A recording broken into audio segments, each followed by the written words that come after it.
नमो वेंकटेशाय। दृढ़व्रत समासाद्य दृढ़बुद्धि समालभ्य गोविंद गोविंद।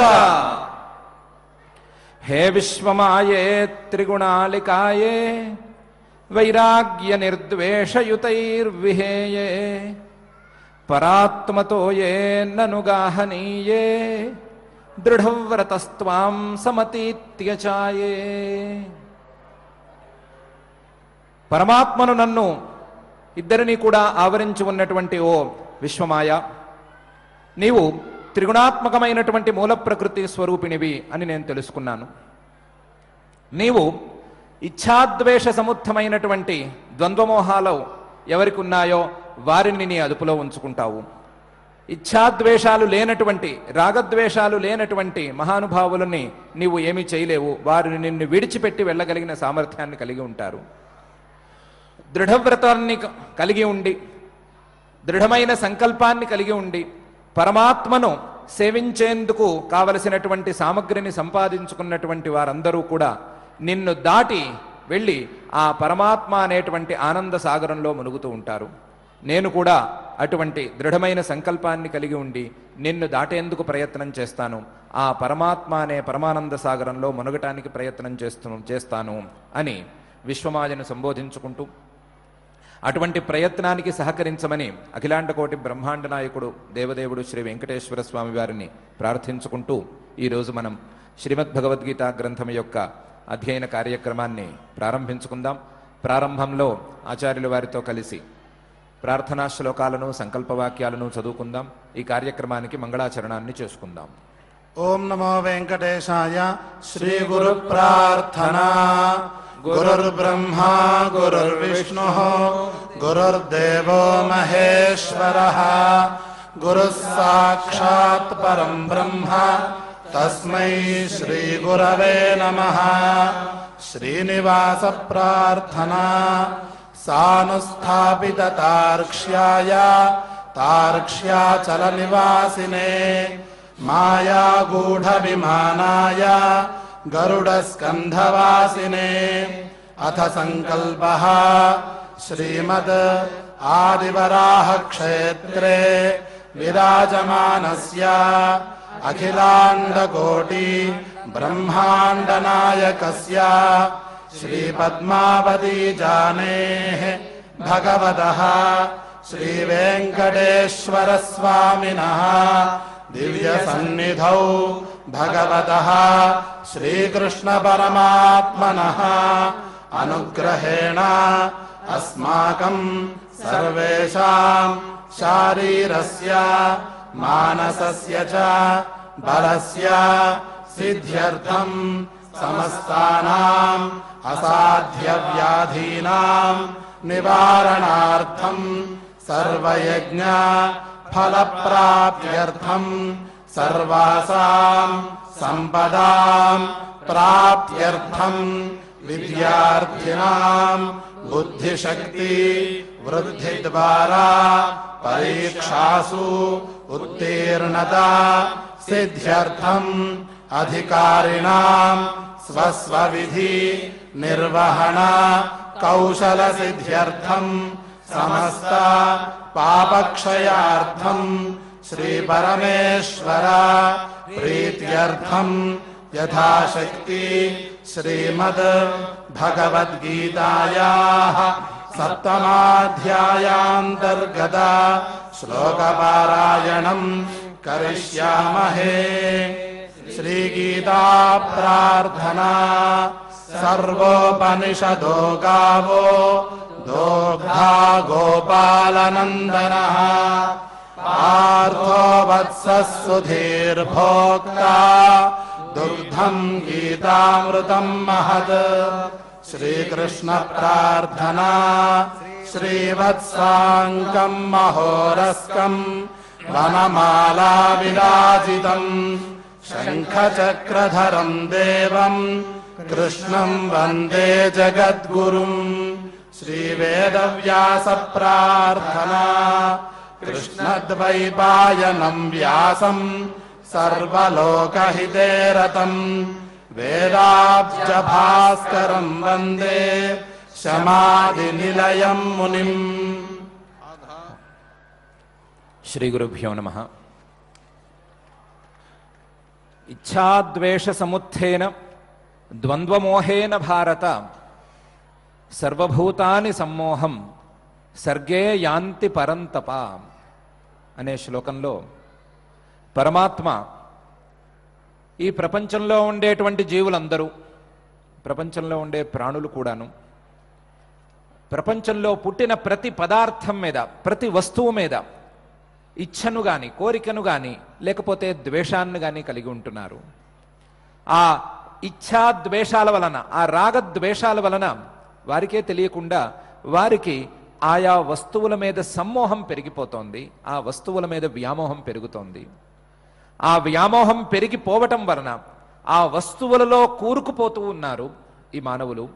వస్తువులలో కూరుకుపోతూ, వస్తువులను నేను, నాది అనే భావనతో దగ్గరకు చేర్చుకుంటూ, వస్తువులలో కలిసిపోతూ, వస్తువులతో కలిసిపోతూ, వస్తువులు అయిపోతూ మానవులందరూ ఇబ్బందులు పడుతున్నారు. సర్వభూతాని సమ్మోహం సర్గే యాంతి. ఇది కేవలం ఒక జీవికి, ఒక ప్రాణికి, ఒక మానవుడికి సంబంధించిన వ్యవహారం కాదు. సర్వభూతాని, పుట్టే ప్రతి జీవి ఇలాగే సమ్మోహానికి గురి అవుతోంది. పుట్టిన క్షణం నుండి ఈ రకమైనటువంటి సమ్మోహానికి గురి అవుతోంది. సర్వభూతాని సమ్మోహం సర్గే యాంతి పరంతప. ఈ పుట్టిన ప్రతి క్షణం నుండి కలిగేటువంటి మోహం నుండి సామాన్య మానవులు ఎవరూ బయటపడలేకపోతున్నారు. అందరూ కూడా ఇందులో కూరుకుని పోయి ఉన్నారు అని పరమాత్మ తన యొక్క ఆక్రోశాన్ని వెల్లడిస్తున్నాడు. ఇదే శ్లోకాన్ని మనం ఇంకొంచెం పై స్థాయిలో గనక ఆలోచించుకుంటే పరమాత్మ ఏమంటున్నాడు? ఇచ్ఛాద్వేష సముత్థేన ద్వంద్వమోహేన భారత సర్వభూతాని సమ్మోహం సర్గే యాంతి పరంతప అని అంటున్నాడు. సర్గే అంటే ఈ సృష్టిలో అనేకమైనటువంటి వస్తువులు సృష్టింపబడుతున్నాయి, అనేకమైన వస్తువులు ఎదురుకుండా ఉన్నాయి. సృష్టిని చూస్తున్నాడు ప్రతి మానవుడు. సర్వభూతాన్ని, ప్రతి వ్యక్తి లేదా పుట్టే ప్రతి మానవుడు ఈ సృష్టిని చూస్తున్నాడు. సృష్టిని చూసేటప్పుడు సృష్టిని చూడవలసిన విధానంలో చూడలేకపోతున్నాడు. సృష్టిని చూడవలసిన విధానంలో కాక మరొక విధానంలో చూడటం వలన ఈ సృష్టిలో మానవుడు కూరుకుపోతున్నాడు. సృష్టిని ఏ విధంగా చూడాలి, ఏ విధానంలో సృష్టిని అర్థం చేసుకోవాలి అంటే కనిపించే సృష్టిని చూస్తూ కూర్చోకూడదు. ఈ సృష్టికి కారణం ఎవరు, ఈ సృష్టికి కర్త ఎవరు, ఈ సృష్టికి కారణం ఏంటి, ఎందుకు ఈ రకమైన సృష్టి ఇలా ఉంది అనేటువంటి విచారణను పెంచుకోవాలి. ఈ సృష్టి ద్వారా సృష్టికర్తను తెలుసుకునేటువంటి ప్రయత్నం చేసుకోవాలి. కానీ మానవులు ఏం చేస్తున్నారు, సాధారణ ప్రజలు ఏం చేస్తున్నారు అంటే ఇచ్ఛాద్వేష సముత్థేన ద్వంద్వమోహేన భారత సర్వభూతాని సమ్మోహం సర్గే యాంతి. వాళ్ళు ఆయా వస్తువుల మీద, ఆయా పదార్థాల మీద ఇచ్ఛనో, కోరికనో లేదా ద్వేషాన్నో పెంచుకుంటున్నారు. ఆ ఇచ్ఛాద్వేషాల వలన, రాగద్వేషాల వలన వారికి ద్వంద్వ మోహం కలుగుతోంది. ఇచ్ఛాద్వేషాలు, రాగద్వేషాలు కలగటానికి కారణమైనటువంటి వారి యొక్క భావన మోహం దాకా తీసుకువెళ్తోంది. ఒక వస్తువు మీద కోరిక కలగాలి, రాగం కరగాలి అంటే ఆ వస్తువు బాగుంది అనేటువంటి విజ్ఞానం కావాలి. ఆ వస్తువు బాగుంది అని అనిపిస్తే దాని మీద కోరిక కలుగుతుంది, లేదా ఆ వస్తువు వల్ల నాకు ఉపయోగం కలుగుతుంది అనిపిస్తే దాని మీద కోరిక కలుగుతుంది. ఒక వస్తువు బాగా లేదు, లేదా ఈ వస్తువు ద్వారా నాకు ప్రయోజనం కలగదు లేదా హాని కలుగుతుంది అని అనిపిస్తే దాని మీద ద్వేషం కలుగుతుంది. ఈ ఇచ్ఛాద్వేషాలు పెరిగిన కొద్దీ, ఈ ఇచ్ఛాద్వేషాలను కలిగించినటువంటి ఆ మంచి చెడు అనేటువంటి జ్ఞానం, శోభనం అశోభనం, మంచి చెడు, ఇది నాకు అనుకూలం, ఇది ప్రతికూలం, ఇది అనుకూలం కాదు, ఇది ప్రతికూలం కాదు అనేటువంటి భావన పెరిగిపోతూ ఉండగా ఏది మంచి ఏది చెడు నిర్ణయించుకోలేని స్థితికి మానవుడు చేరుతున్నాడు. ద్వంద్వమోహేన భారత. ఈ ద్వంద్వం, మంచి చెడు అనేటువంటి ద్వంద్వంలో మోహానికి గురవుతున్నాడు. ఈ వ్యామోహాన్ని తప్పించుకోలేకపోతున్నాడు. ఇది మంచు ఇది చెడు అనే జ్ఞానం ద్వారా వాడికి రాగద్వేషాలు కలుగుతున్నాయి. రాగద్వేషాలు పుట్టడం ద్వారా ఇది మంచి ఇది చెడు అనే భావన స్థిరపడిపోతోంది. అది మంచి కావచ్చు, చెడు కావచ్చు. చేదుగా ఉన్నది ప్రతిదీ చెడు అనలేము, తీయగా ఉన్నది ప్రతిదీ మంచి అనలేము, కానీ తీయగా ఉన్నది మంచి అని అనుకుని దాని మీద కోరిక పెంచుకున్న వాడికి తీయనిదే మంచి అనే భావన స్థిరపడిపోతుంది. చేదుగా ఉన్నది నాకు ప్రతికూలంగా ఉంది అని అనుకుని దాని మీద ద్వేషం పెంచుకున్న వాళ్ళకి ఇది చేదు కాబట్టి చెడు అనే భావన స్థిరపడిపోతోంది. ఆ ద్వంద్వ మోహం పెరిగిపోతోంది. ఏ ద్వంద్వమోహం అంటే పనికిరాని ద్వంద్వమోహం. ఇది మంచి ఇది చెడు, ఏది మంచి ఏది చెడు కాదు అనే సాధారణమైనటువంటి లాజిక్ను కూడా దాటిపోయి ఏది ఆయా సందర్భాలలో తప్ప ప్రత్యేకించి ఇది చెడు అని కానీ ఇది మంచి అని కానీ ఉండదు అనేటువంటి వాళ్ళ అనుభవాలను కూడా దాటి వాళ్ళ తర్కాలని కూడా దాటి వారు ఆ మోహాలకు గురవుతున్నారు. ఇలా ఒకరికి మాత్రమే ఈ మోహం చెంది ఉండటం లేదు, ఒకరికి మాత్రమే ఈ మోహం పరిమితం అవ్వటం లేదు. సర్వభూతాని సమ్మోహం సర్గే యాంతి.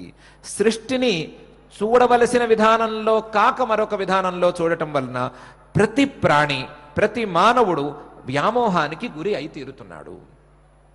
సృష్టిని చూడవలసిన విధానం ఈ సృష్టి ఎలా ఉంది అనేది కాకుండా ఈ సృష్టికర్త ఎవరు, ఆ సృష్టికి కారణం ఏమిటి, ఈ సృష్టికర్త యొక్క స్వభావం ఏంటి, స్వరూపం ఏంటి అని తెలుసుకోవటం అనేది సృష్టి యొక్క అసలు ఉద్దేశ్యం. ఆ ఉద్దేశాన్ని పూర్తిగా పక్కన పెట్టేసి ఎందుకు పనికిరాని దాన్ని లెక్కవేసి పనికిరాని విషయమైనటువంటి ఈ సృష్టిలో ఉండే కొన్నిటికి మంచి అని కొన్నిటికి చెడు అని పేరు పెట్టుకుని ఆ పేరు పెట్టుకున్న వాటి మీదే రాగద్వేషాలను పెంచుకుని ఆ రాగద్వేషాల ద్వారా ద్వంద్వమోహాలను పెంచుకుంటూ ద్వంద్వమోహాల ద్వారా ఈ సృష్టి ద్వారా తను పొందవలసిన లాభాన్ని పొందలేకపోతున్నాడు. ఈ రకంగా ఈ సృష్టి వలన తను వ్యామోహానికి గురి అవుతున్నాడు. సృష్టి వలన కలగవలసిన అసలు సిసలు లాభాన్ని పొందలేకపోతున్నాడు. సృష్టి వలన కలగకూడనటువంటి హానిని పొందుతున్నాడు, సాధారణ మానవుడు పొందుతున్నాడు. ఇచ్ఛాద్వేష సముత్థేన ద్వంద్వమోహేన భారత సర్వభూతాని సమ్మోహం సర్గే యాంతి పరంతప అని పరమాత్మ మరొకసారి వాపోతున్నాడు. అయితే దీన్ని దాటటానికి ఏ రకమైనటువంటి ప్రయత్నం చేయాలి అంటే పరమాత్మ గత అధ్యాయాలలో చెప్పినటువంటి యోగాభ్యాసాదులన్నిటినీ చేసుకోవాలి, సత్కర్మాచరణలన్నీ చేసుకోవాలి. పరమాత్మ పైన శ్లోకంలో చెప్పబోయేటువంటి సత్కర్మాచరణను కూడా శ్రద్ధగా చేసుకోవాలి. ఇవన్నీ ఉండగా అనేక జన్మలలో ఈ సాధనను చేసుకోవాలి. అనేక జన్మలలో చాలా జన్మలలో ఈ సాధన చేసుకుంటే తప్ప ఈ సాధన నిలిచేందుకు అవకాశం లేదు. నువ్వు అలాంటి సాధనను చేసుకున్నావు కాబట్టి అనేక జన్మలలో ఇప్పటికే నువ్వు సాధనను కొంత దూరం వెళ్ళగలిగావు కాబట్టి నీకు ఈ జన్మలో మంచి వంశంలో జన్మ లభించింది. అందువలన నువ్వు ఈ భారత వంశంలో పుట్టి ఉన్నావు అని సూచన చేయటం కోసం భారత అనే ఒక సంబోధన పెట్టాడు. దాంతోపాటు ఈ జన్మలో నీ సాధన ఎంతో కొంత ముందుకు వచ్చింది అని సూచన చేయటం కోసం పరంతప, శత్రువులను కాల్చేసేవాడివి నువ్వు. శత్రువులు నీ ముందు నిలవలేరు. నీ అంతఃశత్రువులు కావచ్చు, బయట ఉండేటువంటి శత్రువులు కావచ్చు, ఎవరూ కూడా నీ ముందు నిలవలేరు. అటువంటి సాధనను ఈ జన్మలో కూడా నువ్వు చేసుకున్నావు అని సూచించడం కోసం పరంతప అనే సంబోధనను కూడా పరమాత్మ చేశాడు. మనం కూడా ఎంతో కొంత ఈ విశేషణాలకి లోనవుతాం. మనం కూడా మంచి మంచి వంశాలలో పుట్టి ఉన్నాము. మన తండ్రులు, మన తాతలు, మన ముత్తాతలు గొప్పవారే కాబట్టి వారి వంశంలో మనం పుట్టి ఉన్నాము.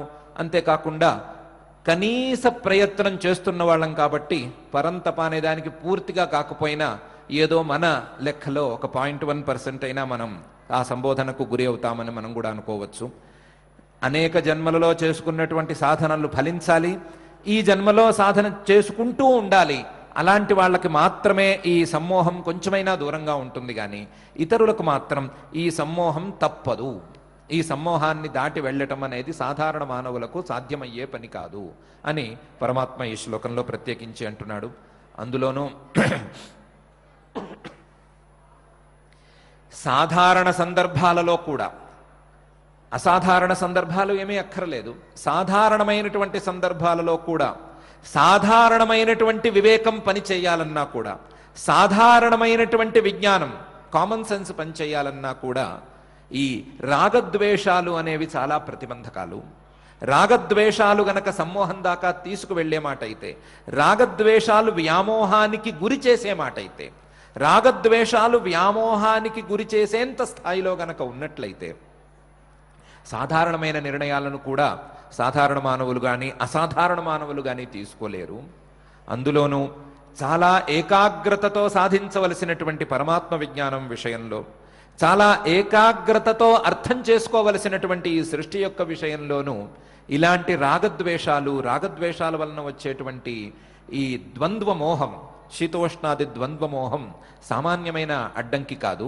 ఈ అడ్డంకి దాటటానికి ప్రతి మానవుడు ప్రయత్నం చేసుకుని తీరవలసిందే. ప్రతి మానవుడు సాధారణ సందర్భాల్లోనూ రాగద్వేషాలను దాటడానికి ప్రయత్నం చేసుకోవాలి. రాగద్వేషాలకు అతీతంగా ఆలోచించటం నేర్చుకోవాలి. విశేషమైనటువంటి పరమాత్మ జ్ఞానం అనే సందర్భంలో రాగద్వేషాలను దాటి తీరాలి అని పరమాత్మ ఈ శ్లోకంలో సూచన కూడా మనకు చేస్తున్నాడు. అసాధారణమైనటువంటి ప్రజ్ఞా విశేషాలను కలిగి ఉన్నవారు, అసాధారణమైనటువంటి తపస్సు కలిగిన వారు కూడా ఈ రాగద్వేషాలను గనక దాటలేకపోతే, రాగద్వేషాలకు అతీతంగా ఆలోచించలేకపోతే వారు చాలా హాస్యాస్పదమైనటువంటి పరిస్థితులలో నిలుస్తారు అనటానికి అనేక ఉదాహరణలున్నాయి, చాలా ఉదాహరణలున్నాయి. ఆ ఉదాహరణల్లో మనం ఇంతకుముందు మొదలు పెట్టుకున్నటువంటి ధ్రువుడి ఉదాహరణను తీసుకున్నట్లయితే, ధ్రువుడు చిన్న వయసులో తండ్రి గారి ఒడిలో కూర్చున్నాడు. సవితి తల్లి సురుచి వచ్చి ఆయన్ని కిందకి లాగింది. ఆ లాగినందుకు కోపం వచ్చి ఆయన అడవికి వెళ్ళి శ్రీమన్నారాయణుణ్ణి ఉద్దేశించి తపస్సు చేసుకున్నాడు. ఆయన ప్రత్యక్షమయ్యాడు. ప్రత్యక్షమయ్యి ఇక్కడి నుంచి 36,000 ఏళ్ల పాటు నువ్వు యజ్ఞరూపంగా నన్ను ఆరాధించు అని పరమాత్మ ఉపదేశం చేశాడు. ఆయన వెనక్కి తిరిగి వచ్చాడు. ఇంతవరకు ఒకసారి మనం చెప్పుకున్నాం. ఈ మధ్యలో నారద మహర్షి గారు కనిపించడం కూడా మనం చర్చించుకున్నాం. ఆయన తిరిగి వచ్చేటప్పటికీ ఊళ్ళో ఆయనకి స్వాగత సభ ఏర్పాటు చేశారు. స్వాగత సభ అనుకోక్కర్లేదు, ఊరి బయటే అందరూ స్వాగతం చెప్పడానికి నిల్చుని ఉన్నారు. ఈయనకి చాలా సంతోషం వేసింది. చిన్నపిల్లవాడు, తపస్సులో అప్పుడే సిద్ధిని పొంది ఉన్నవాడు, శ్రీమన్ మహావిష్ణువు అనే ప్రత్యక్షం చేసుకోగలిగిన వాడు ఊళ్ళోకి వస్తున్నాడు అనగానే అందరూ స్వాగతం చెప్పడానికి ఊరు బయట నుంచునున్నారు. స్వాగతం చెప్పడానికి ఊరు బయట నుంచునుంటే అందరినీ పరికించి చూశాడు ఎవరెవరు వచ్చారు అని. మొదలు నుంచున్నది ఎవరు అని ఆలోచిస్తే చూస్తే ఆశ్చర్యంగా ఈయన సవితి పిన్ని ఉంది అక్కడ. ఏ పిన్ని మీద కోపంతో ఈయన తపస్సు చేయటానికి అడవుల్లోకి వెళ్ళిపోయాడో, ఏ పిన్ని తనను చాలా ద్వేషిస్తోంది అని అనుకున్నాడో, ఆ పిన్ని కంట నీరు పెట్టుకుని ఎదురుకుండా నుంచునుంది. పిల్లవాడిని గట్టిగా పట్టుకుని, ఒరే అబ్బాయి, నీకంటే వాడు చిన్నవాడురా, మీ తమ్ముడు నీకంటే చిన్నవాడు తండ్రి ఒళ్ళో కూర్చోవాలి అనే ఉద్దేశంతో నేను కిందకి దించాను. దించటం కొద్దిగా ఏదో బలాత్కారంగా దించినట్టు అయింది, లేదా కఠోరంగా దించినట్టు అయింది. అందువలన నీ మనసు గాయపడి ఉండవచ్చు. కానీ నా మనసులో అలాంటి భావన లేదురా. మీరిద్దరూ ఆ తండ్రి పిల్లలేరా, మీరిద్దరూ అన్నదమ్ములరా. ఒక తల్లికి పుట్టకపోయినా ఒక తండ్రి పిల్లలు మీరు, అందువలన మీరిద్దరు అన్నదమ్ములు. ఇలాంటి భావన నాకు లేదు, నీకు వద్దు అంది. ఈయన చాలా చిన్న పిల్లవాడు. ఒక్కసారి ఆయనకి కళ్ళు తిరిగినట్టయినాయి. నారద మహర్షి ఎందుకు తపస్సు వద్దన్నట్లుగా మాట్లాడాడు. క్షత్రియ కుమారుడివి నువ్వు, నీకు అవమానాలు నీకు సహజం రాని ఎందుకన్నాడు. శ్రీమన్ మహావిష్ణువు కూడా చూసిన వెంటనే నువ్వు ఇంత తపస్సు చేశావు కదా, నీకు మోక్షాన్ని ప్రసాదిస్తాను అని ఎందుకు అనలేదు. పోనీ సాక్షాత్తు శ్రీమన్ మహావిష్ణువుని చూసిన నేను కూడా నాకు మోక్షాన్ని ప్రసాదించు, నీతోనే ఉంచుకో, నీ లోకానికి తీసుకెళ్ళిపో, నీతో నన్ను పైకి తీసుకెళ్ళిపో అని నేను కూడా ఎందుకు అనలేదు. ఈరోజు మళ్ళీ నేను తిరిగి వస్తూనే నా పిన్ని నీ మీద నాకు ఏ రకమైన ద్వేషము లేదు అని ఎందుకు అంటోంది. అసలు నేను ఏం అర్థం చేసుకున్నాను, నేను ఏం ఆలోచిస్తున్నాను, ఏ రకంగా నేను ఆలోచిస్తూ దీన్ని ఈ సృష్టిని అర్థం చేసుకుంటున్నాను అని కొంచెం పిల్లవాడు బాధపడ్డాడు. ఆ బాధలో, ఆ ఆత్రంలో తన పిన్ని మీద ఉండేటువంటి గత ద్వేషం, వెనకాల ఉండేటువంటి ద్వేషం తనకు తెలియకుండానే తన తమ్ముడి మీద ప్రేమగా మారిపోయింది. ఆ క్షణం నుండి తన తమ్ముడిని ప్రేమించటం మొదలుపెట్టాడు, చాలా ప్రేమించడం మొదలుపెట్టాడు. క్రమంగా ఇద్దరు పెద్దవాళ్ళు అవుతున్నారు. ఈయన రాజ్యాధికారానికి వచ్చాడు. రాజ్యాధికారానికి వస్తూనే తమ్ముణ్ణి చాలా ముద్దుగా చూసుకుంటున్నాడు. ఏ రకమైన బాధ్యతలు ఇవ్వడు, ఏ రకంగానూ తమ్ముణ్ణి కష్టపెట్టడు. ఎవరు వచ్చి తమ్ముడి మీద ఏమి చెప్పినా సరే తమ్ముడి మీద యాక్షన్ తీసుకోడు. ఇలాంటి పరిస్థితే మనకుంటే ఇంకేమన్నా తిరుగుందా?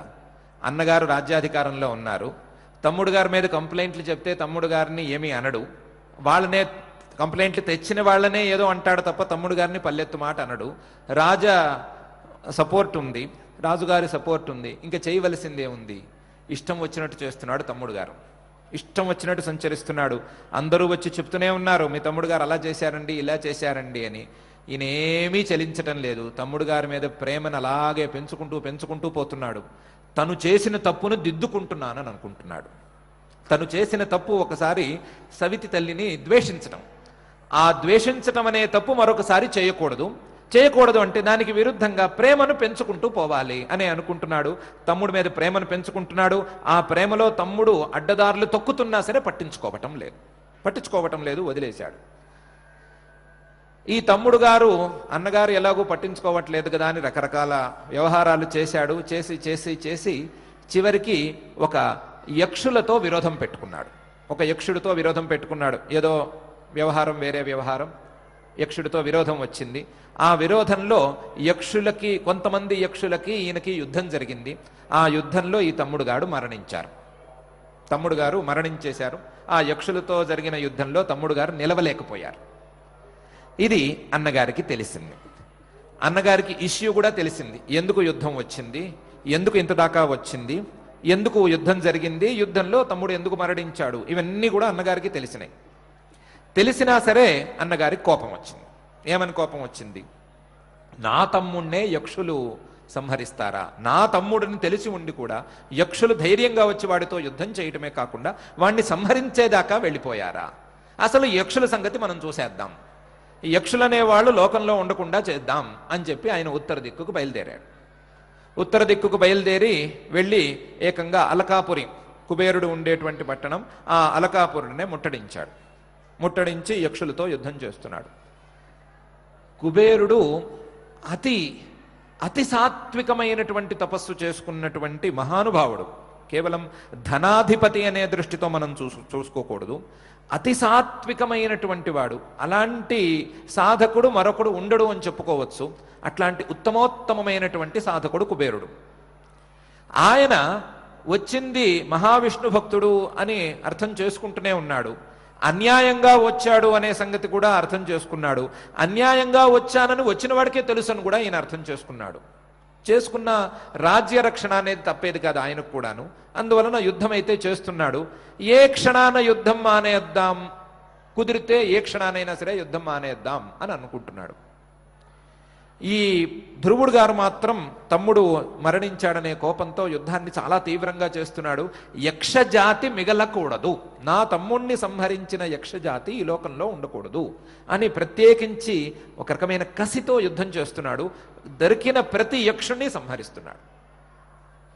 సూర్యాస్తమానం వరకు యుద్ధం జరిగింది. రాత్రికి గుడారంలోకి వచ్చాడు. గుడారంలోకి వచ్చి కాసేపు విశ్రాంతి తీసుకుంటూ ఉండగా ఆయన పితృదేవతలు ప్రత్యక్షమయ్యారు. ఎరా, నువ్వు ఎటువంటి వంశంలో పుట్టావు, ఎటువంటి వంశంలో పుట్టి ఎంత సాధన చేసుకుని ఏ స్థితికి దిగజారావు అని నువ్వే చూసుకో. మన వంశంలో పుట్టిన వాళ్ళు ఈ రకమైన పనులు చేయవచ్చా? మన వంశంలో పుట్టిన వారికి జాతి ద్వేషం అనేది యుక్తమైన, మన వంశంలో పుట్టిన వాళ్ళు ఈ భూలోకంలో ఒక జాతే ఉండకూడదు అని ప్రయత్నం చేయవచ్చా? యుద్ధం ఎందుకు జరిగింది నీ తమ్ముడికి యక్షులకి అనే సంగతి నీకు తెలియదా? తెలిసినప్పుడు వారు తప్పు చేశారు, వీరు తప్పు చేశారు, తప్పు చేసిన వారిని ఇద్దరిని ఎవరు దొరికితే వారిని పట్టుకుని దండించటం పోనీ రాజుగా నీకు ఉన్న హక్కు లేదా నీ బాధ్యత అనుకోవచ్చు. కానీ ఆ తప్పు చేసిన వారికి సంబంధించిన జాతి మొత్తాన్ని నాశనం చేస్తానంటున్నావు కదా, ఇది నీకు న్యాయం అనుకుంటున్నావా, మనకు వంశగౌరవం అనుకుంటున్నావా, ఏమనుకుని నువ్వు యుద్ధం చేస్తున్నావో చెప్పు అని అడిగారు. ధ్రువుడికి ఒక్కసారి మళ్ళీ కళ్ళు బయర్లు కమ్మినాయి. ఆయనకు కళ్ళు బయర్లు కమ్మటం అలవాటంలే ఉంది. కళ్ళు బయర్లు కమ్మినాయి. అదేమిటి, నేనేం చేసేసాను, ఇంత పని చేశాను? నేను శ్రీమన్మహావిష్ణువు భక్తుణ్ణై ఉండి జాతి ద్వేషాన్ని పెంచుకున్నాను కదా. ఒక వ్యక్తి మీదే ద్వేషం పనికిరాదు, ఇటువంటి పరిస్థితుల్లో జాతి ద్వేషాన్ని ఎలా పెంచుకున్నాను నేను? ఇంతటి మహాభక్తుణ్ణి, ఇంతటి సాధన నేను చేసుకున్నాను కదా, నాకు ఇలా భావన ఎందుకు వచ్చింది అని ఆయన కూడా ఆశ్చర్యపోయి పితృదేవతలను అడిగాడు. అయ్యా, యుద్ధం చాలా సంకట స్థితిలో ఉంది. ఇటువంటి పరిస్థితిలో నేను యుద్ధాన్ని ఎలా ఆపగలను? యుద్ధాన్ని ఆపితే నాకు అవమానం అవ్వదా? ఒక రాజుగా యుద్ధాన్ని అకాలంలో అకారణంగా గనక ఆపితే నాకు అవమానం అవ్వదా?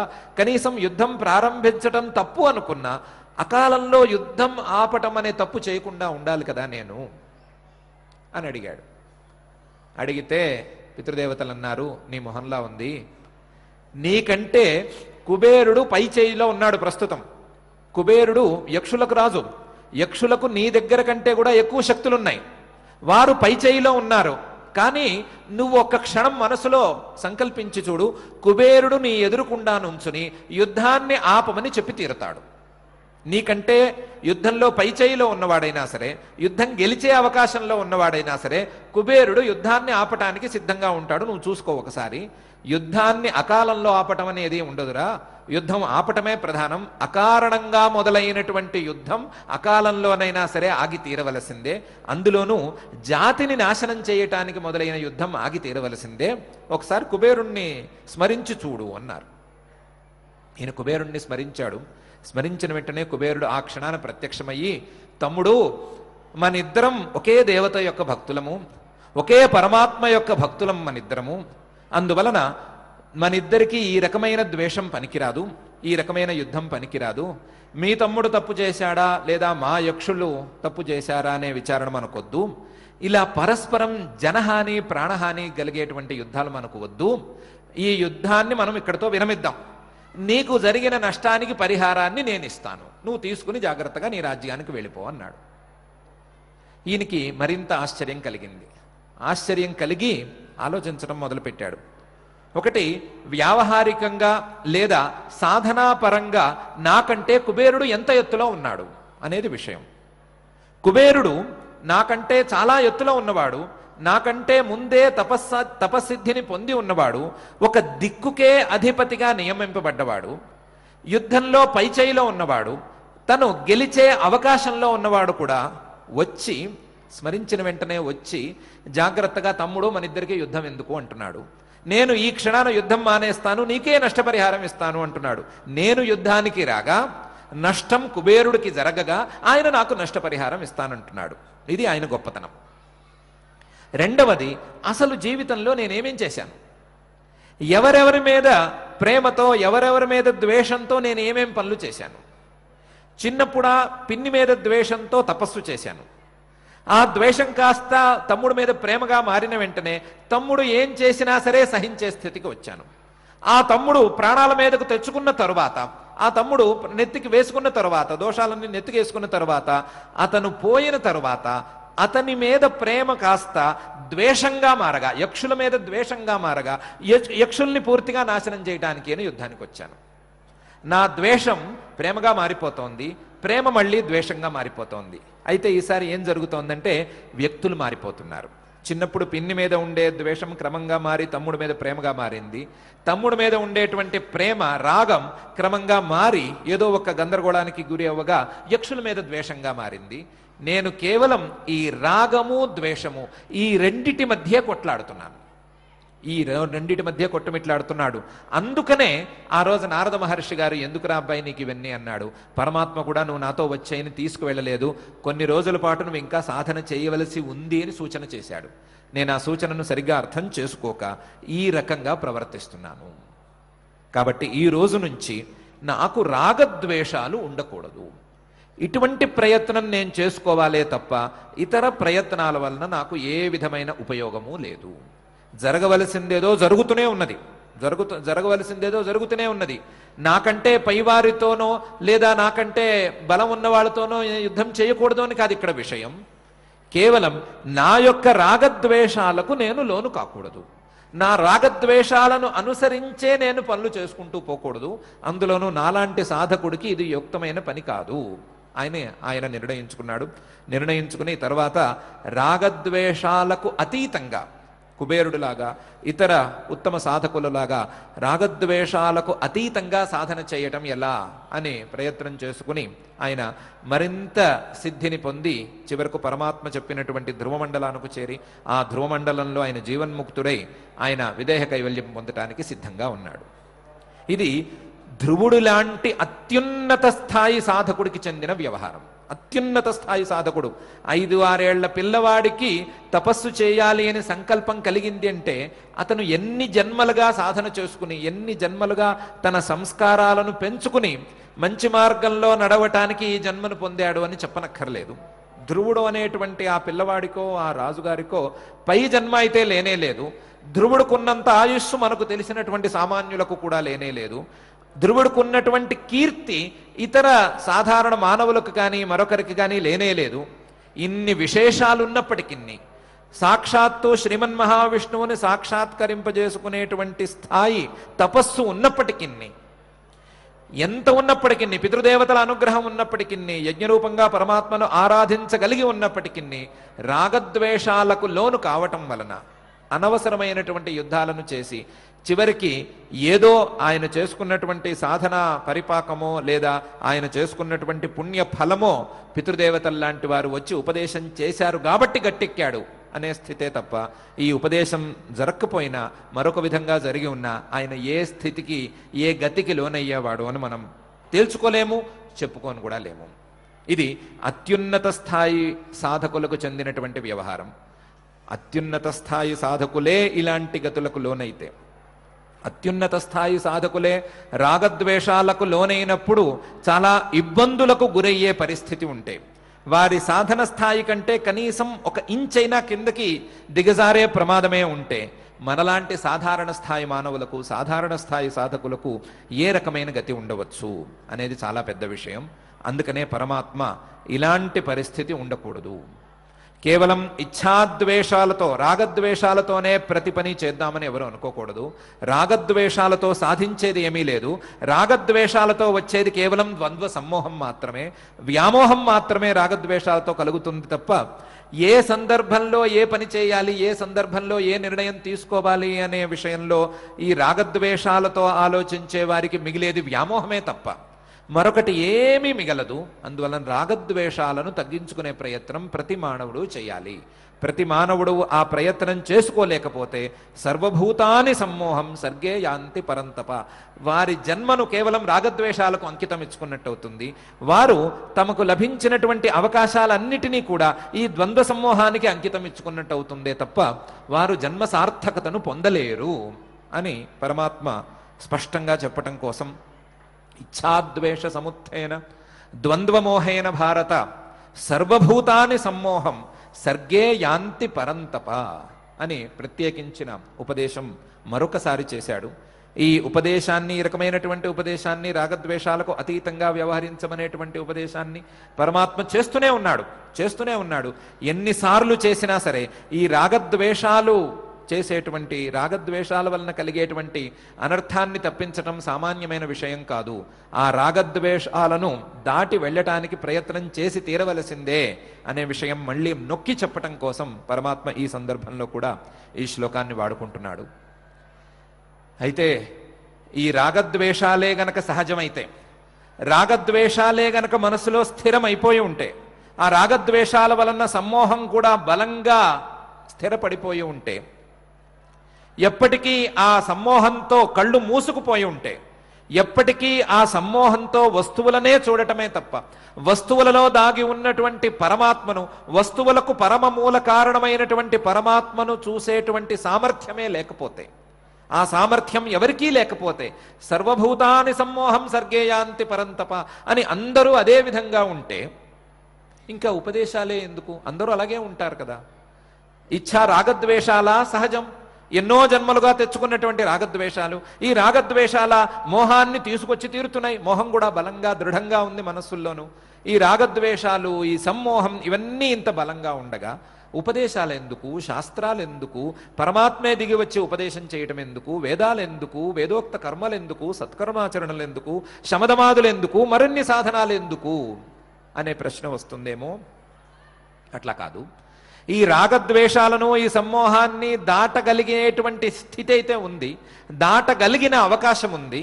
ఆ దాటగలిగిన అవకాశం ఎవరికి ఉంది అంటే, ఏషాం త్వంతగతం పాపం జనానాం పుణ్యకర్మణాం తే ద్వంద్వమోహ వినిర్ముక్తాః భజంతే మాం దృఢవ్రతాః అని వారికి, కొంతమందికి మాత్రం ఈ అవకాశం ఉంటుంది. ఎవరికి అవకాశం ఉంది? ఏషాం త్వంతగతం పాపం, ఎవరికైతే వారి పాపం అవసానానికి చివరికి వచ్చిందో, వారికి వారి యొక్క పాపం ఇంకా పనికి రాకుండా పోయే పరిస్థితికి వచ్చిందో, చివరి దశకు చేరుకున్నదో, ఏషాం తు అంతగతం పాపం జనానాం పుణ్యకర్మణాం, ఈ పాపం అవసాన దశకు చేరుకోవటానికి తగ్గట్టుగా వారు పుణ్యకర్మలను చేసుకుని ఉన్నారో, ఎవరైతే చేసుకుని ఉన్నారో తే, అటువంటి వారికి ద్వంద్వమోహ నిర్ముక్తా. ఈ ద్వంద్వమోహం క్రమంగా తగ్గుతూ ఉంటుంది. ఈ ద్వంద్వమోహం క్రమంగా బుద్ధి యొక్క శుద్ధి వలన క్రమంగా తగ్గుతూ ఉంటుంది. తే ద్వంద్వమోహ నిర్ముక్తా భజంతే మాం. ఆ ద్వంద్వమోహం పోయిన తరువాత, వస్తువుల మీద ఉండేటువంటి వ్యామోహం తగ్గిపోయిన తరువాత, ద్వంద్వమోహ నిర్ముక్తా మాం భజంతే, నన్ను ఆశ్రయిస్తారు, నన్ను సేవిస్తారు. కేవలం ద్వంద్వమోహ నిర్ముక్తా కాదు, భజంతే మాం దృఢవ్రతా, దృఢమైనటువంటి సంకల్పంతో నన్ను ఆశ్రయిస్తారు. దృఢమైనటువంటి నియమాలతో, దృఢమైనటువంటి నిశ్చయంతో, దృఢమైనటువంటి సంకల్పంతో నన్ను పట్టుకోవడానికి ప్రయత్నం చేస్తారు. భజంతే మాం దృఢవ్రతా. నన్ను పట్టుకోవాలి అనంటే, నన్ను ఆశ్రయించాలి, నన్ను సేవించాలి, పరమాత్మను తెలుసుకోవాలి, పరమాత్మను పట్టుకోవాలి అంటే ఏం కావాలి అంటే దృఢమైన సంకల్పం కావాలి, దృఢమైనటువంటి నిశ్చయం కావాలి. పరమాత్మ తప్ప ఈ సృష్టిలో మనకి ఏ వస్తువు అక్కర్లేదు, పరమాత్మ తప్ప ఈ సృష్టిలో మరొక వస్తువు పనికొచ్చే వస్తువు లేదు అనేటువంటి దృఢమైన నిశ్చయం కావాలి. ఈ దృఢమైన నిశ్చయానికి మనిషి రాకుండా, లేదా ఈ దృఢమైన నిశ్చయం మనిషికి కలగకుండా మనిషిని అడ్డుకుంటోంది మనసులో ఉండేటువంటి మాలిన్యం. మనస్సు మలినంగా ఉండటం వలన, మనస్సులో అనేక పాప సంస్కారాలు బాగా పేరుకుపోయి ఉండటం వలన, జన్మ జన్మల పాప సంస్కారాలు పేరుకుపోయి ఉండటం వలన మనసులో ఈ దృఢమైన నిశ్చయం కలగటం లేదు, దృఢమైన సంకల్పం కలగటం లేదు. ఏదో ఒక క్షణం అలా మెరుపులాగా మనం కూడా పరమాత్మ జ్ఞానం పొందాలి అని అనిపిస్తోంది తప్ప, పరమాత్మ జ్ఞానమే పొందాలి, ఆ పరమాత్మ జ్ఞానం పొందటానికే ప్రయత్నం చేసుకోవాలి అనేటువంటి దృఢమైన సంకల్పం కలగటం లేదు. దృఢమైన సంకల్పం కలక్కపోవటానికి మనస్సులోని మాలిన్యాలు గనక కారణమైతే, ఆ మాలిన్యాలకు మనం చేసుకునేటువంటి పాపకర్మలు కారణం కాబట్టి, మనం చేసుకునేటువంటి పాపకర్మలన్నీ కడిగినట్టుగా, పాపకర్మలన్నిటినీ ప్రక్షాళన చేసుకునేట్లుగా, మన మనసులలో పేరుకుపోయి ఉన్నటువంటి పాప సంస్కారాలన్నీ ప్రక్షాళన చేసుకునేటట్లుగా పుణ్యకర్మలను చేసుకోవాలి.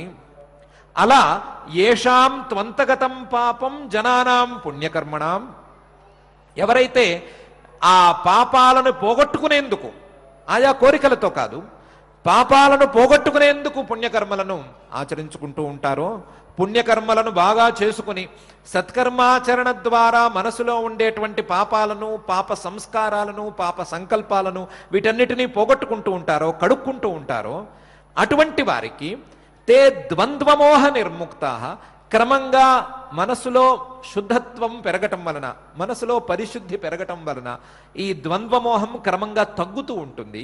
క్రమంగా తగ్గుతూ ఉండగా ద్వంద్వమోహ నిర్ముక్తా భజంతే మాం దృఢవ్రతా. అటువంటి సందర్భంలో ద్వంద్వమోహం తగ్గి, మనసులోని మాలిన్యాలన్నీ కాకపోయినా మనసులో చాలా వరకు మాలిన్యాలన్నీ కడిగినట్టయి, మనసులో ఉండేటువంటి పాప సంస్కారాలన్నీ కొద్ది కొద్దిగా పోయి, మనసులో పుణ్య సంస్కారాలు, మంచి సంస్కారాలు, మంచి సంకల్పాలు పెరగగా, దృఢవ్రతా, దృఢమైన సంకల్పం వారికి మనసులలో పెరగగా, అప్పుడు భజంతే మాం దృఢవ్రతా అని ఆ స్థితి అప్పుడు వస్తుంది. అంతవరకు మాత్రం ఇచ్ఛాద్వేష సముత్థేన ద్వంద్వమోహేన భారత, సర్వభూతాని సమ్మోహం సర్గేయాంతి పరంతప అనేది తప్పేది కాదు అని పరమాత్మ విస్పష్టంగా చెప్పేస్తున్నాడు. ఇదే శ్లోకాన్ని మరొక రీతిలో మనం ఒక్కసారి ఆలోచించుకుంటే, ఇంకొక రీతిలో ఆలోచించుకుంటే, పరమాత్మ ఇంతకుముందు ఒకసారి చతుర్విధా భజంతే మాం జనా సుకృతినోర్జున ఆర్తో జిజ్ఞాసురర్థార్థి జ్ఞానీచ భరతర్షభ అని అన్నాడు. ఉదారా సర్వ ఏవైతే జ్ఞానీ త్వాత్మైవమేమతం అని కూడా అన్నాడు. కొంతమంది నన్ను ఆశ్రయిస్తున్నారు అని ఒకవైపు చెప్పాడు. ఇంకోవైపు ఈ శ్లోకంలో ఇచ్ఛాద్వేష సముత్థేన అనేటువంటి గత శ్లోకంలో ఇచ్ఛాద్వేష సముత్థేన ద్వంద్వమోహేన భారత సర్వభూతాని సమ్మోహం సర్గే యాంతి పరంతప అని అంటున్నాడు. ఒకవైపు అందరూ, ప్రాణులందరూ, మనుషులందరూ కూడా వ్యామోహానికి గురి అవుతున్నారు అంటున్నాడు. నన్ను ఆశ్రయించటం లేదు అంటున్నాడు. మరొక వైపు 4 రకాల మనుషులు నన్ను ఆశ్రయిస్తున్నారు అని అంటున్నాడు. ఈ రెండిటికి ఏమైనా కాంట్రడిక్షన్ ఉందా? ఈ రెండిటికి ఏమైనా విరోధం ఉన్నట్టు మనకు అనిపిస్తోందా అని ఏమన్నా సందేహపడతామేమో. ఈ రకమైనటువంటి వాక్యాల యొక్క వరుసను, సమన్వయాన్ని లేదా ఆ పద తాత్పర్యాన్ని సరిగ్గా గ్రహించలేకపోతామేమో అని భయంతో పరమాత్మ నేను చెప్పిన 2 శ్లోకాలు సరి అయినవే, సర్వభూతాని సమ్మోహం సర్గేయాంతి పరంతప అనేదానికి ఎవరైతే పాప సంస్కారాలతో పాపకర్మలతోనే ఉండి ఉంటారో, పాపకర్మలను చేసుకోవటమే స్వభావంగా నిలుపుకుని ఉంటారో అటువంటి వారు, అటువంటి ప్రతి మానవుడు నన్ను చూసే సామర్థ్యాన్ని పొందలేడు, లేదా ఆ ద్వంద్వ వ్యామోహంలోనే కూరుకుపోయి ఉంటాడు. మంచి చెడు లేదా అనుకూలం ప్రతికూలం, నాకు ఇష్టం నాకు కష్టం అనే ద్వంద్వ వ్యామోహాల్లోకి కూరుకుపోయి ఉంటాడు.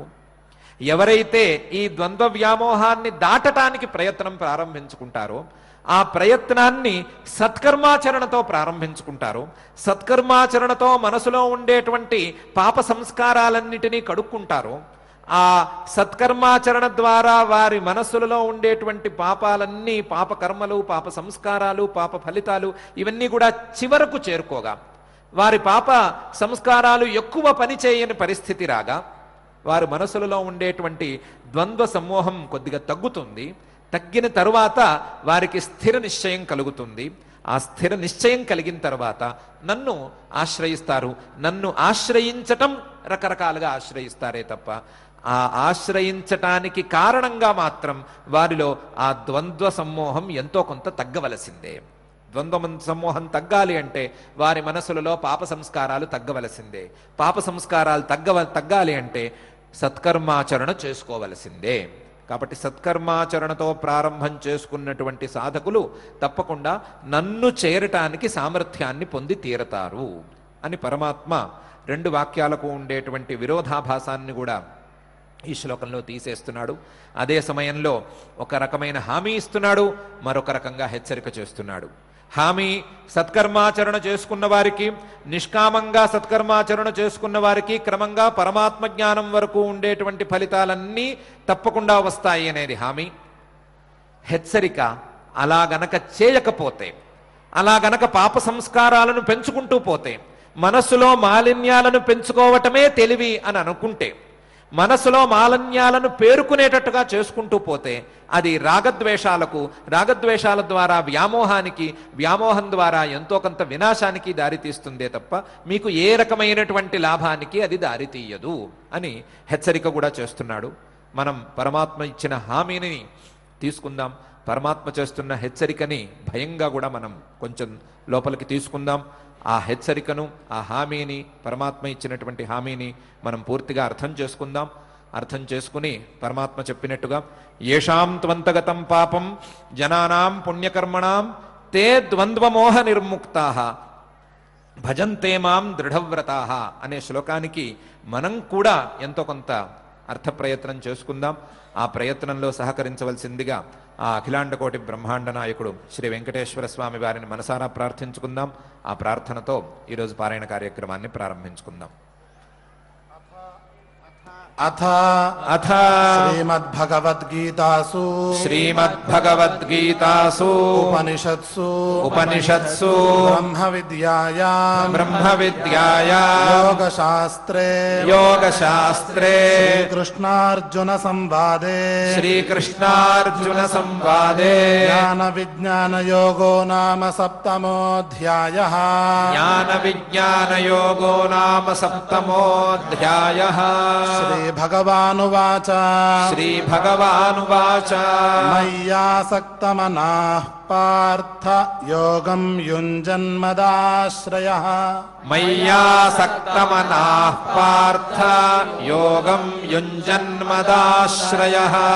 అసంశయం సమగ్రం మాం యథా జ్ఞాస్యసి తచ్ఛృణు అసంశయం సమగ్రం మాం యథా జ్ఞాస్యసి तच्छृणु ज्ञानं तेऽहं सविज्ञानम् इदं वक्ष्याम्यशेषतः ज्ञानं तेऽहं सविज्ञानम् इदं वक्ष्याम्यशेषतः यज्ञात्वा नेह भूयोऽन्यत् ज्ञातव्यमवशिष्यते यज्ञात्वा नेह भूयोऽन्यत् ज्ञातव्यमवशिष्यते मनुष्याणां सहस्रेषु कश्चिद्यतति सिद्धये मनुष्याणां सहस्रेषु कश्चिद्यतति सिद्धये यततामपि सिद्धानां कश्चिन्मां वेत्ति तत्त्वतः यततामपि सिद्धानां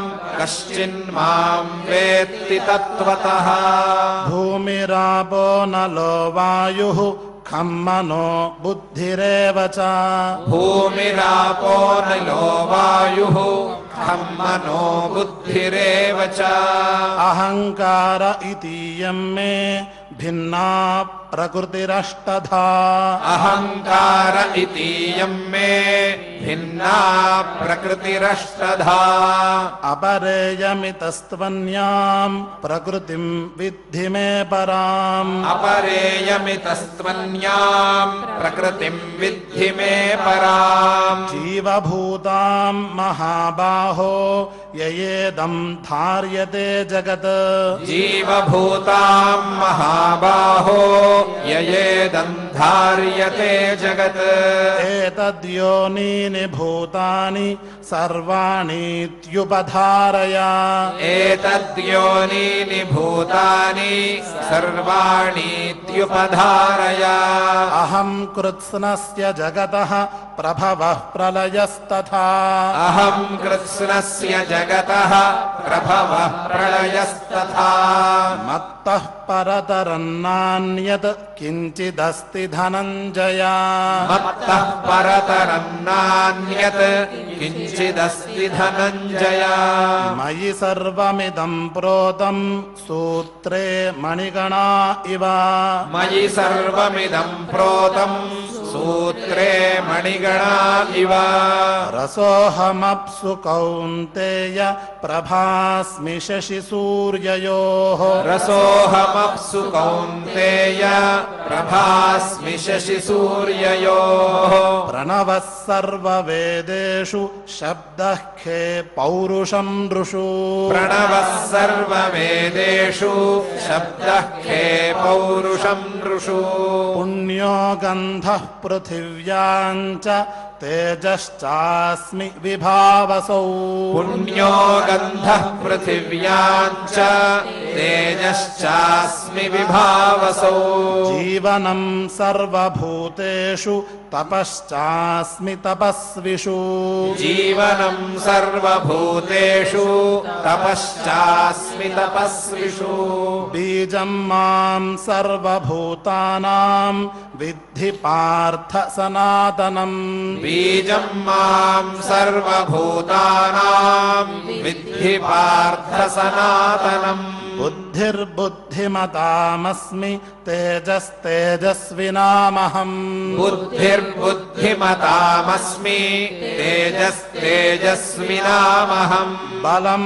बलवतां चाहं कामरागविवर्जितम् बलं बलवतां चाहं कामरागविवर्जितम् धर्माविरुद्धो भूतेषु कामोऽस्मि भरतर्षभ धर्माविरुद्धो भूतेषु कामोऽस्मि भरतर्षभ ये चैव सात्विका भावा राजसास्तामसाश्च ये चैव सात्विका भावा राजसास्तामसाश्च ये मत्त एवेति तान् विद्धि न त्वहं तेषु ते मयि मत्त एवेति तान् विद्धि न त्वहन्तेषु ते मयि त्रिभिर्गुणमयैर्भावैः एभिः सर्वमिदं जगत् त्रिभिर्गुणमयैर्भावैः एभिः सर्वमिदं जगत् मोहितं नाभिजानाति मामेभ्यः परमव्ययम् मोहितं नाभिजानाति मामेभ्यः परमव्ययम् दैवी ह्येषा गुणमयी मम माया दुरत्यया दैवी ह्येषा गुणमयी मम माया दुरत्यया मामेव ये प्रपद्यन्ते मायामेतां तरन्ति ते मामेव ये प्रपद्यन्ते मायामेतां तरन्ति ते ममां दुष्कृतिनो मूढाः प्रपद्यन्ते नराधमाः न मां दुष्कृतिनो मूढाः प्रपद्यन्ते नराधमाः माययापहृतज्ञाना आसुरं भावमाश्रिताः माययापहृतज्ञानाः आसुरं भावमाश्रिताः चतुर्विधा भजन्ते मां जनाः सुकृतिनोऽर्जुन चतुर्विधा भजन्ते मां जनाः सुकृतिनोऽर्जुन आर्तो जिज्ञासुरर्थार्थी ज्ञानी च भरतर्षभा आर्तो जिज्ञासुरर्थार्थी ज्ञानी च भरतर्षभा तेषां ज्ञानी नित्ययुक्तः एकभक्तिर्विशिष्यते तेषां ज्ञानी नित्ययुक्तः एकभक्तिर्विशिष्यते प्रियो हि ज्ञानिनोत्यर्थम् अहं स च मम प्रियः प्रियो हि ज्ञानिनोत्यर्थम् अहं स च मम प्रियः उदाराः सर्व एवैते ज्ञानी त्वात्मैव मे मतम् उदाराः सर्व एवैते ज्ञानी त्वात्मैव मे मतम् आस्थितः स हि युक्तात्मा मामेवानुत्तमां गतिम् आस्थितः स हि युक्तात्मा मामेवानुत्तमां गतिम् बहूनां जन्मनामन्ते ज्ञानवान् मां प्रपद्यते बहूनां जन्मनामन्ते ज्ञानवान् मां प्रपद्यते वासुदेवः सर्वमिति समहात्मा सुदुर्लभः वासुदेवः सर्वमिति समहात्मा सुदुर्लभः कामैस्तैस्तैर्हृतज्ञानाः प्रपद्यन्तेऽन्यदेवताः कामैस्तैस्तैर्हृतज्ञानाः प्रपद्यन्तेऽन्यदेवताः तं तं नियममास्थाय प्रकृत्या नियता स्वया तं तं नियममास्थाय प्रकृत्या नियता स्वया यो यो यां यां तनुं भक्तः श्रद्धयार्चितुमिच्छति यो यो यां यां तनुं भक्तः श्रद्धयार्चितुमिच्छति तस्य तस्याचलां श्रद्धां तामेव विदधाम्यहम् तस्य तस्याचलां श्रद्धां तामेव विदधाम्यहम् सतया श्रद्धया युक्तः तस्याराधनमीहते सतया श्रद्धया युक्तः तस्याराधनमीहते लभते च ततः कामान् मयैव विहितान् हितान् लभते च ततः कामान् मयैव विहितान् हितान् अन्तवत्तु फलं तेषां तद्भवत्यल्पमेधसाम् अन्तवत्तु फलं तेषाम् येषाम् तद्भवत्यल्पमेधसाम् देवान् देवयजो यान्ति मद्भक्ता यान्ति मामपि देवान् देवयजो यान्ति मद्भक्ता यान्ति मामपि अव्यक्तं व्यक्तिमापन्नं मन्यन्ते मामबुद्धयः अव्यक्तं व्यक्तिमापन्नं मन्यन्ते मामबुद्धयः परं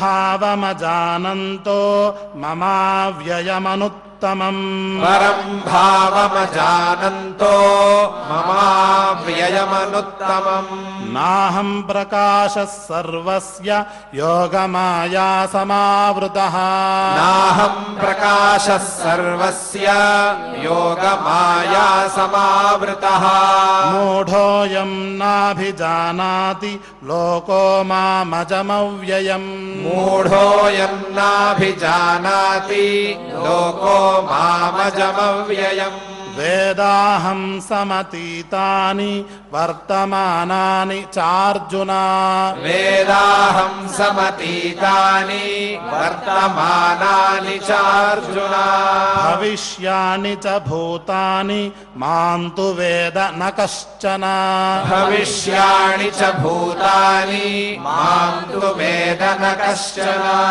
इच्छाद्वेषसमुत्थेन द्वन्द्वमोहेन भारत इच्छाद्वेषसमुत्थेन द्वन्द्वमोहेन भारत सर्वभूतानि सम्मोहं सर्गे यान्ति परन्तप सर्वभूतानि सम्मोहं सर्गे यान्ति परन्तप येषां त्वन्तगतं पापं जनानां पुण्यकर्मणाम् येषां त्वन्तगतं पापं जनानां पुण्यकर्मणाम् ते द्वन्द्वमोहनिर्मुक्ताः भजन्ते मां दृढव्रताः ते द्वन्द्वमोहनिर्मुक्ताः भजन्ते मां दृढव्रताः जरामरणमोक्षाय मामाश्रित्य यतन्ति ये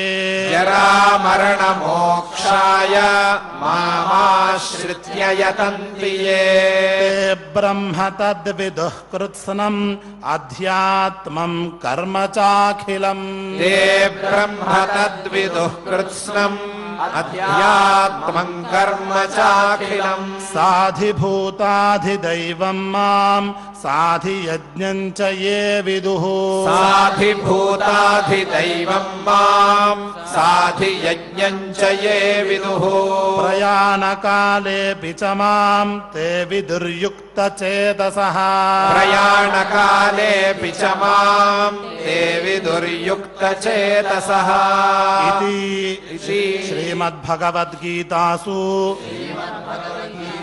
उपनिषत्सु ब्रह्मविद्यायां योगशास्त्रे श्रीकृष्णार्जुन संवादे ज्ञानविज्ञानयोगो नाम सप्तमोऽध्यायः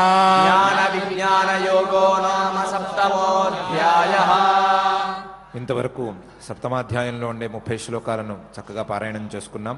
ఇప్పుడు సంకీర్తన కార్యక్రమాన్ని ప్రారంభించుకుందాం.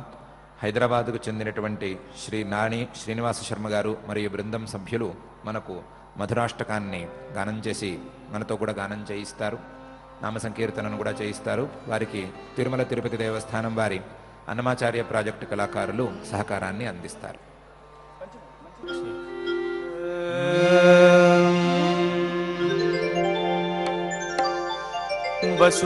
वसुदेवसुतं देवं कंसचाणूरमर्दनं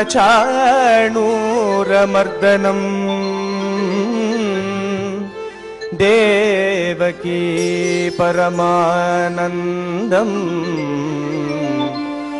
कृष्णं वन्दे जगद्गुरुम् गोविन्द श्रीहरे गोपाल श्रीहरे गोविन्द गोविन्द गोप श्रीहरे गोविन्द श्रीहरे गोपाल श्रीहरे गोविन्द गोविन्द गोप श्रीहरे गोविन्द श्रीहरे गोपाल श्रीहरे गोविन्द श्रीहरे गोपाल श्रीहरे गोविन्द गोविन्द गोप श्रीहरे गोविन्द गोविन्द गोप श्रीहरे अधरं मधुरं वदनं मधुरं नयनं मधुरं हसितं मधुरम् अधरं मधुरं वदनं मधुरं नयनं मधुरं हसितं मधुरं हृदयं मधुरं गमनं मधुरं मधुराधिपतेरखिलं मधुरं हृदयं मधुरं गमनं मधुरं मधुराधिपतेरखिलं मधुरं वचनं मधुरं चरितं मधुरं वसनं मधुरं वलितं मधुरं वचनं मधुरं चरितं मधुरं वसनं मधुरं वलितं मधुरं चलितं मधुरं भ्रमितं मधुरं मधुराधिपतेरखिलं मधुरं चलितं मधुरं भ्रमितं मधुरं मधुराधिपतेरखिलं मधुरम् गोविन्द श्रीहरे गोपाल श्रीहरे गोविन्द गोविन्द गोप श्रीहरे गोविन्द श्रीहरे गोपाल श्रीहरे गोविन्द गोविन्द गोप श्रीहरे गोविन्द श्रीहरे गोपाल श्रीहरे गोविन्द श्रीहरे गोपाल श्रीहरे गोविन्द गोविन्द गोप श्रीहरे गोविन्द गोविन्द गोप श्रीहरे वेणुर्मधुरो रेणुर्मधुरः पाणिर्मधुरः पादौ मधुरौ वेणुर्मधुरो रेणुर्मधुरः पाणिर्मधुरः पादौ मधुरौ नृत्यं मधुरं सख्यं मधुरं मधुराधिपतेरखिलं मधुरं नृत्यं मधुरं सख्यं मधुरं मधुराधिपतेरखिलं मधुरं गीतं मधुरं पीतं मधुरं भुक्तं मधुरं सुप्तं मधुरं गीतं मधुरं पीतं मधुरं भुक्तं मधुरं सुप्तं मधुरं रूपं मधुरं तिलकं मधुरं मधुराधिपतेरखिलं मधुरं रूपं मधुरं तिलकं मधुरं मधुराधिपतेरखिलं मधुरम्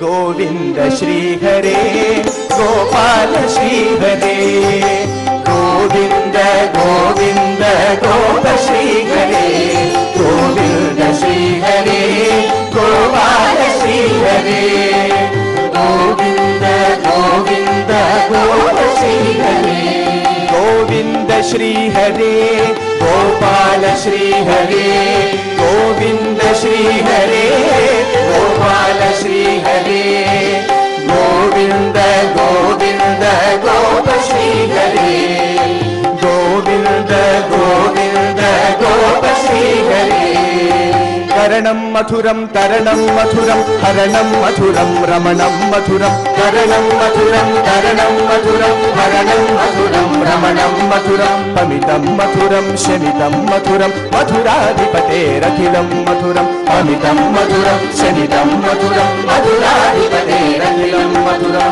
गुञ्जा मधुरा माला मधुरा यमुना मधुरा बीची मधुरा गुञ्जा मधुरा माला मधुरा यमुना मधुरा बीची मधुरा सलिलं मधुरं कमलं मधुरं मधुराधिपतेरखिलं मधुरं सलिलं मधुरं कमलं मधुरं मधुराधिपतेरखिलं मधुरम्